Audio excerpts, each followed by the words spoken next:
আমাদের ইমানি শক্তি আমরা বৃদ্ধি করতে পারি। যদি পারতাম কেবলাজারের প্রতি যদি আমরা মহব্বত তৈরি করতে পারতাম, তাহলে কেবলাজারের প্রতিষ্ঠিত জাকের পার্টির সক্রিয় সদস্য হয়ে আমরা থাকার চেষ্টা করতাম।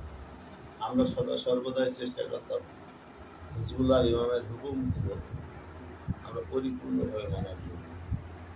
পরিস্থিতি যেদিকে ধাবিত হচ্ছে, হিজবুল্লাহ ইমাম যাহা বলেছেন তাহাই বাস্তবায়ন, একটাও এদিক ওদিক হবে না।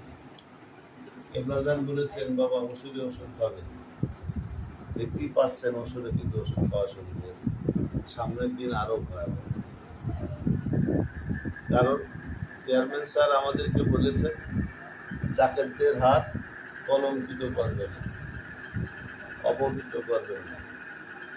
তাহলে তিনি যে দিক নির্দেশনা আমাদেরকে দিয়েছেন, সেই দিক নির্দেশনার মধ্যে কিন্তু আমাদেরকে থাকতে হবে এবং সেইভাবে আমাদেরকে চলতে হবে। সময় কিন্তু খুব নিকটবর্তী, যে কোনো সময় যে কোনো মুহূর্তে ঘটনা ঘটে যাবে। আর ঘটনা ঘটে গেলে যদি আমরা খেদমত দিয়ে যদি আমাদের বেষ্টনী, আমাদের প্রতিরোধক বেষ্টনী তৈরি না করে নিতে পারি, তাহলে আমরা কিন্তু কপাল পোড়া হয়ে যাব।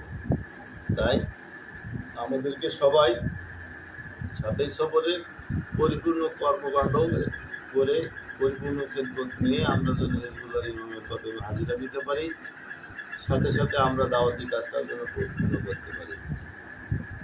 আর যারা জাকের পার্টিকে অবহেলা করার চেষ্টা করছে, অবজ্ঞা করে চলার চেষ্টা করছে, এড়িয়ে যাওয়ার চেষ্টা করছে, তাদেরকে এড়িয়ে যেতে দিন। সময়তে তারা কিন্তু ধরা পড়ে যাবে। আর যারা জাকের পার্টির গঠনতন্ত্রের বাইরে যে কাজ কাম বা দিক নির্দেশনা দিচ্ছে, তার দায়ভার তাকে নিতে হবে, এতে কোনো সন্দেহ নেই, নিতেই হবে।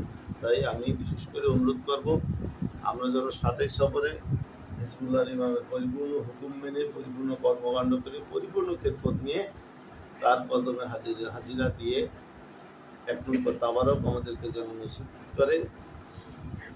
কেবলাজানের কাছে এই দয়াসে আমি আমার আলোচনা এখানে শেষ করছি। সকলে বুঝতে পারো আন্তরিক সালাম। আসসালামু আলাইকুম ওয়া রাহমাতুল্লাহ।